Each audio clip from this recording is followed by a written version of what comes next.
Olis hayot yo'llarida hamrohim, yaxshi yomon kunlarimga guvohim.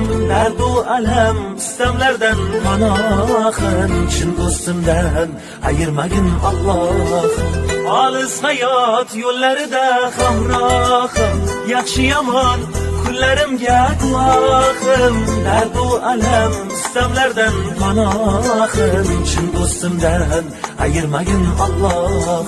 Allohim, osmonlarga uchar bo'lsam qanotim, nola qilsam yetarmi senga dodim. Yalinaman qanotimni qayirma, jondan ayirsang ayirgil, chin do'stimdan ayirma, chin do'stimdan ayirma.